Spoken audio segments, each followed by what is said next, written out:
Aray ko po. Wala talaga mangyayari dyan. Sige na nga lang itong si Harry Roque. Hindi, wait. Ito pala mas maiksi, 25 minutes.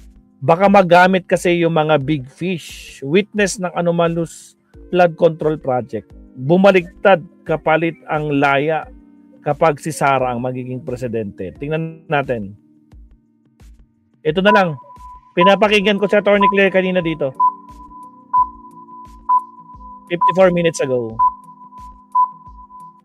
Bilisan natin para matapos kaagad. Alright. Attorney. Yun, oh. Hanapin natin. Lawyer. Ito. Lawyer siya ni Senator Joel. Kaya, lawyer, 150M flood control case versus Senator Villanueva is illogical. That's January 5. 2026, January 12 na ngayon. So, lawyer Ramon Esguerra, counsel for Senator Joel Villanueva, breaks down why the criminal 150 million flood control complaint against the senator is illogical. Okay? He said that the evidence against the senator is contrary to the natural order of things. Ba't naman kaya? Ayoko naman siyang i-debunk mga. Siyempre, abogado yan eh. Pakinggan na natin. lahat ng depensa, gagawin yan mga ka-clear. Ay, yun. Ay, ba't accept the cookies? Ano to? Wait lang ha.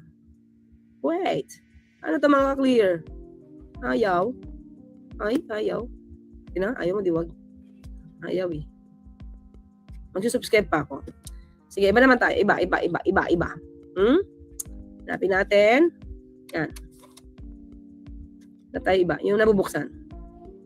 Ito. ABS. January, ito. Mas latest. January 10. Kita ba? Yan. See, may say yan. DOJ. No official cantation from Henry Alcantara on anomalous flood control projects. Ito. December 10. Pero dito, saan yung pangalan? Saan yung pangalan ng abogado? Wala. Ito. Wala. Wait lang mga ka-clear. Saan na ba yun? Nakita ko. Ito, according to Villanueva's counsel Ramon Esguerra. So, yun si Esguerra nga. Maalala ko. 7 days ago, 3 days ago. Tagala. Sana eh. Kinakapitan nila yung pagbaliktad dyan ni Alcantara. Illogical, contrary to yan yun. natural order of things. What happened? What happened here? The alleged delivery of about 150 million to his aide, who happens to be not his aide, not even his employee in the Senate, in the Senate, in his rest house, not really rest house, it's more a container van na converted into parang waiting room in the Pawi Bulacan. And so there is, kung ano man ang pagkakadescribe yan, meron pa rin tinatawag na premises. Diba? Meron. So tuloy. Hindi na makakaila na meron lugar. May area. At hindi nila kinaila itong taong to. Natotoong tao. Mga clear. Sinasabing aid, tao siya, existing siya. Hindi siya like Mary Grace Piatos. So existing siya. May ganung pangalan. Ang sinasabi lang dito, hindi niya daw aid sa Senado. Hindi niya aid sa Senado, pero bakit nandoon sa isang waiting area sa Bulacan? Diba? Bakit siya allowed doon sa waiting area sa Bulacan? Kanino yon property? Isang tanong yon, di ba? Mr. Alcantara, or Engineer Alcantara, is saying that he delivered the 150 million to this aide. He only identified as Peng. Yun lang ang kanyang identification. He does not even know who Peng is. Then, sino hindi may alam? Again. Wait lang, Maria. Then we produce Peng here, who executed the delivery, who denied meeting Engineer Alcantara on the date, the time that Engineer Alcantara mentioned. Alright, when they delivered supposedly the 150 million. Okay. Our only question is how possible is it for one man, in the person of District Engineer Alcantara, to carry 150 million in cash and bring it to that particular place he identified as rest house. Remember when Engineer Alcantara surrendered how much did he surrender in the Department of Justice? Initially 110. 110. Apat na tao yung may hawak eh. Ay, teka lang. Sinabi ba ni Alcantara na mag-isa lang siya? Sinabi ba ni Henry Alcantara na binitbit niya yung buong 150 million? Cash? O sinabi niya nagbigay siya ng cash? Diba? Pero ang sa akin lang, ayoko naman siyang pangunahan dito, si attorney. Isipin lang natin, may binanggit na pangalan, so may existing na tao. May binanggit na lugar, so it means existing yung tao. Ay, existing yung lugar. Diba? Yung closeness ni Alcantara at ni Senator Villanueva, hindi niya makakaila. Maraming pictures eh. So, kung ganun sila ka-close at ganun katiwala si Engineer Alcantara, di ba? Kasi marami sila na project na pinagsamahan. May tulay, remember, may view deck. Remember that? Magkasama sila sa sa parade parang parade. Siguro, inopen siguro yung isang tulay. Magkasama sila. At pinangarandakan niya pa na sinasabi sa kanya ni Senator Joel, kung kulang ka pa ba sa pondo, sabihin mo sa akin. So, hindi makakaila na close sila. Hindi makakaila na nag-uusap sila. At hindi makakaila na niyayaya ni Senator Joel si Henry Alcantara doon sa JIL. Tama? Nag-meet sila eh. Nag-meet sila. Diba? Ito ang tanong. Itong tanong.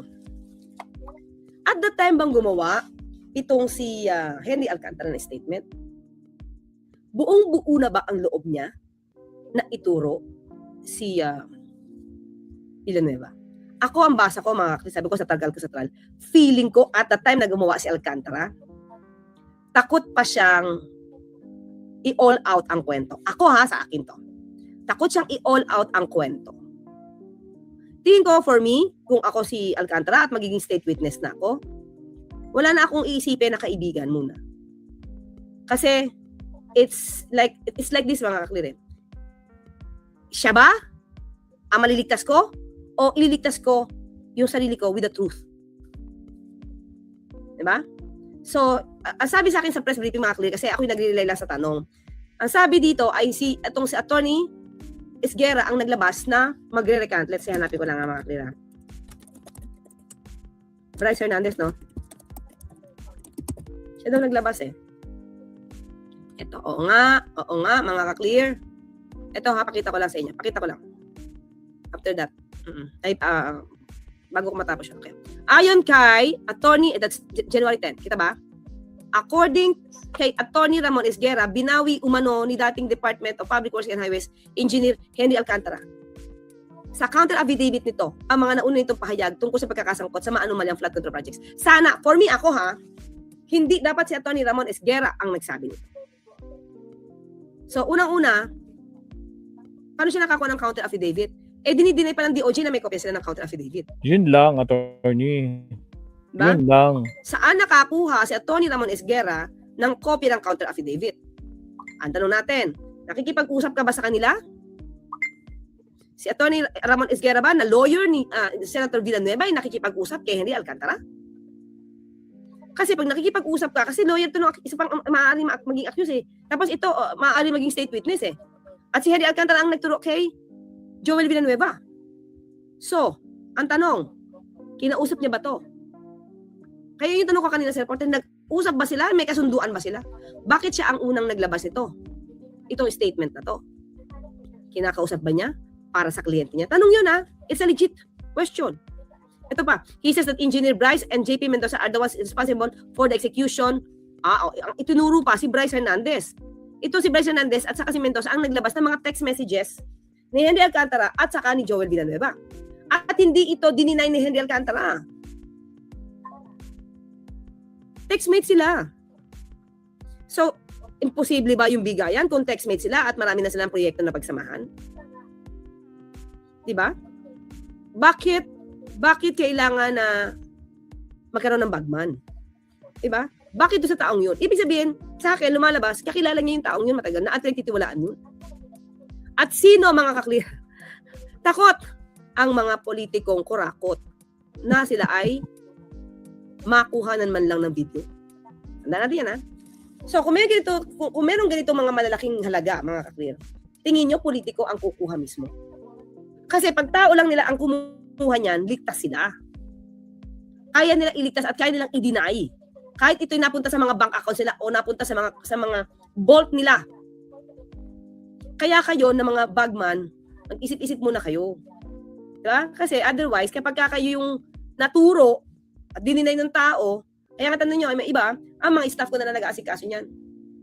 Ang mangyayari niyan, yung staff yung tumatanggap, tapos ibibigay nila kay bossing, kay Big Fish, so dali si staff. Katulad na nangyari kay Atty. Cambe. Sumalangit naman kanyang kaluluwa. Isang, ano ang tawag sa kanya? Parang chief of staff ni dating Senator Bong Revilla. Siya ang nakulong. Kaya ang warning natin dito mga kakli, sa mga testigo na to, if you know the truth, at kayo ay maaaring maging state witness dahil kayo naman ay hindi pinaka-guilty. Diba? At baka kayo makonsider na state witness, bakit pa kayo magsisinungaling? Bakit kayo magre-recant ng statement nyo para magsinungaling pabor sa mga big fish? Ang big fish afterwards, ligtas. Kayo, ano mangyayari sa inyo? Diba? If ever na kayo ay umiba ng kwento, umiba sa katotohanan para lang mapagbigyan ang requests ng big fish. So yun mga clear, delikado siya. Delikado kayo. Kung magre-recant kayo, tingin nyo yung credibility nyo, hindi mako-question. Yun lang. So bakit hindi na lang nyo panitilihin yung katotohanan na ang katotohanan ang dadalhin ninyo? At malamang, pwede kayong maging state witness. Lalo na to si Alcantara, nagsoli na.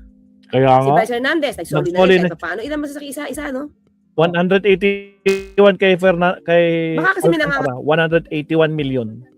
Ako dito, o pag si ano napalitan, ito na naging presidente, maaakwit. Kaya katulad din bananggit ni Ramon Tulfo, kaya lang, sabi ko, wala tayong alam kay Tweety Bird. Pero lumalabas planado ito. At sinasangkot ni Ramon Tulfo ang vice-presidente. Diba? At nangangako na kapag kayo ay, pag iba na ang presidente, ay kayo ay, it's either hindi kayo magigilty o bibigyan kayo ng executive clemency. Ganyan din ginawa ni dating Pangulong Duterte. Sinabi niya sa mga kapulisan, akong bahala sa inyo. Pero ang daming nakulong na pulis. Kaya siya, nandun sa ICC. Kamakailan lang. Diba? So yung mga naniwala na magiging okay sila, ayun yung iba nakakulong. Diba? So tuloy tayo sa news mga kapatid. Tuloy tayo.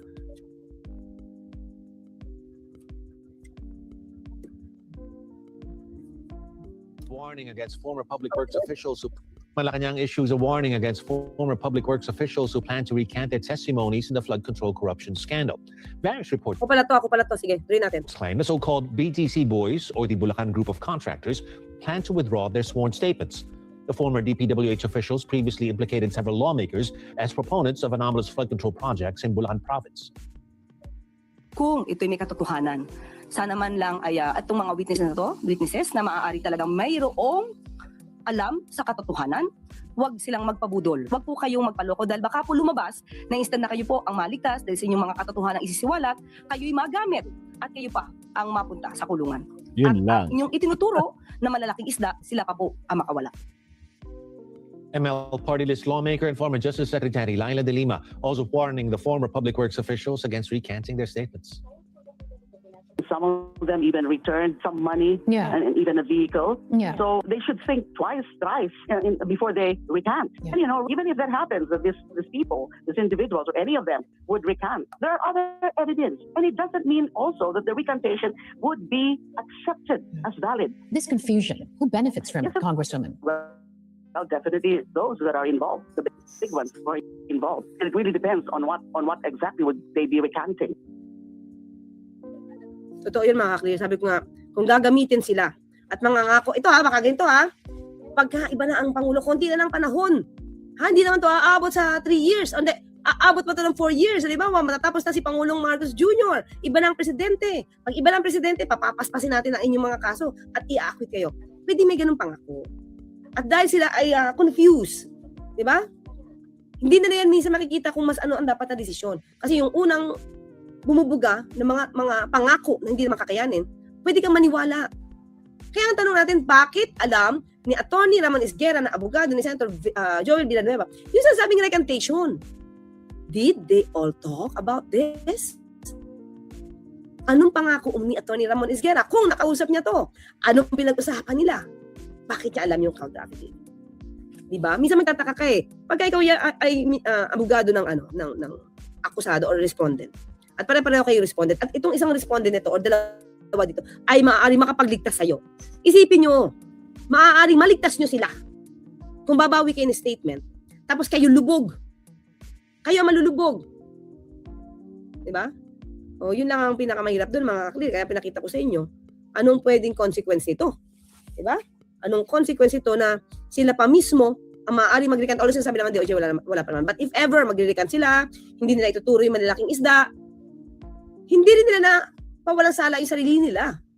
Dahil umamin sila, nakakilala nito, sila nakakickback, at mukhang yun ang magiging premise ni Atty. Ramon Esguerra. Baka yun ang maging premise na lumalabas na ang mastermind dito o yung mga gumagawa talaga dito ay yung dalawang mas mabababa ang posisyon. Si Guevara ba yun? Sino yung dalawang... Wait, sino engineer yun, mga clear? Wait. Bryce Hernandez saka si Bryce Hernandez and Mendoza. Mendoza. Diba? And Mendoza. JP, Yun lang, mga clear. JP So sana, Mendoza. madinig nila to, sana mag-isip-isip sila dito dahil mas may future sila kung gobyerno ang tutulungan nila. Diba? Hindi mo masasabi, diba? Sabi nga ng DOJ, ni Senator, ano ba? No, DOJ nga. NBI pala. And DOJ. And Secretary Leila de Lima. Secretary talaga. Si Representative Leila de Lima. Maaaring hindi kayo, di ba? And you know, even if it happens, these individuals, if they recant, there are other evidence. Hindi lang kayo yung ebidensya. Di ba? Oh. Di ba? Hindi lang kayo yung ebidensya kasi, you know, even if that happens, these individuals, if they recant, there are other evidence.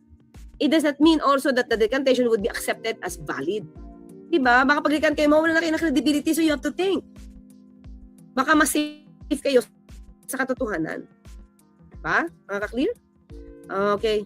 So, yun lang muna po tayo. Last episode is about impeachment ni PBBM na pinalutang na actually itong si Congressman Irice. Pero, yung idea niya, mga ka-clear, binutata ng isang political analyst. Binutata ang kanyang thinking. Salamat, attorney. About ito sa impeach kay PBBM. Alright. Thank you, attorney. Mag-second to the last tayo tungkol pa rin kay Pangulong Bongbong Marcos, mga kapsat. Ito yung isa sa mga no? Wait lang, may nakita kasi ako dito eh. Pag-usapan natin to.